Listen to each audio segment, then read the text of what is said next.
Ya.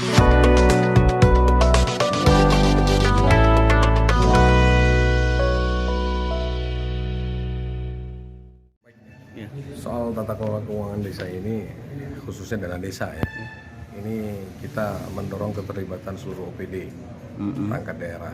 Ini terkait dengan PP 43 2014 sebagai turunan Undang-Undang 6 tentang desa. Jadi seluruh OPD sebenarnya harus terlibat, tidak hanya PMD.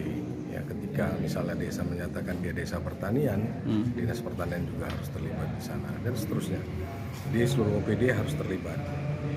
Kemudian bahwa desa ini harus bisa memanfaatkan dana desa ini berdasarkan data.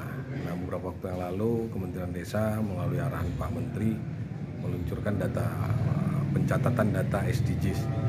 Ini hampir seluruh permasalahan sebenarnya, permasalahan baik itu peluang di desa itu tercatat. Jadi desa, kepala desa dalam melaksanakan kegiatan yang memanfaatkan dana desa selain melalui Musdes juga harus bisa sesuai dengan data SDGs. Data SDGs data yang memang diperlukan oleh desa. Ya, misalnya potensinya apa, masalahnya apa, itu yang harus dilakukan. Ini kalau kita lihat soal ketahanan pangan, soal inflasi desa, ini kan kalau kita menyelesaikan berbagai persoalan itu melalui level desa, level terkecil mungkin akan jauh lebih mudah. Soal stunting tadi saya sampaikan, stunting ini kalau hitung-hitungan secara kabupaten kan mungkin besar sekali ya. Tetapi kalau kita urai melalui desa mungkin jauh lebih kecil. Stunting ini kan tidak hanya kita cerita soal 10.000 hari kelahiran, tetapi sebelum itu, jauh sebelum itu harus disampaikan bagaimana kita mengedukasi para calon pengantin untuk dapat tidak melakukan pernikahan dini. Ini kan bisa memanfaatkan dana desa. Intinya sebenarnya dana desa itu bisa dimanfaatkan untuk apa saja, multifungsi. Setidaknya ini bisa mendorong atau meningkatkan kualitas hidup masyarakat di desa.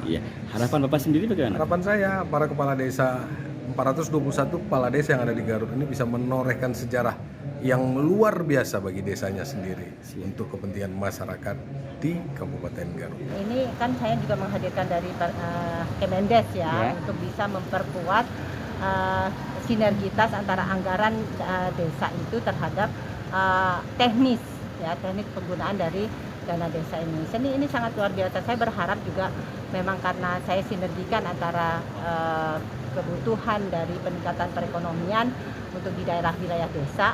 Saya berharap ini menjadi pemicu dan motivasi kepada kepala desa untuk bisa memperhatikan ekonomi di wilayahnya masing-masing gitu.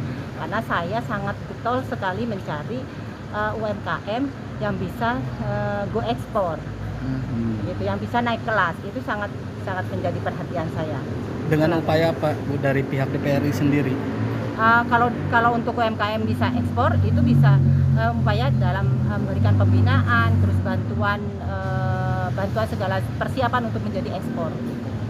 Banyak hal yang dibantu mitra kerja saya, antara lain Bank Indonesia, kemudian ada bantuan dari perbankan, kemudian OJK dan lain sebagainya. Terutama yang sebenarnya yang kita lakukan saat ini yang diperlukan adalah mengenai digitalisasi. UMKM ini masih jauh dari masih banyak UMKM yang tidak menggunakan digital, sehingga penjualannya masih terbatas di lingkungan yang sekitarnya gitu.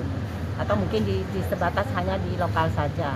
Nah, untuk yang seperti tadi ada kebutuhan di pangsa luar itu berkaitan dengan gula aren ini menjadi satu tantangan sebenarnya buat kita semua. Tapi memang negara yang membutuhkan ini membuat adalah negara yang sangat detail, ketat dalam persyaratan untuk mengekspor ke sana.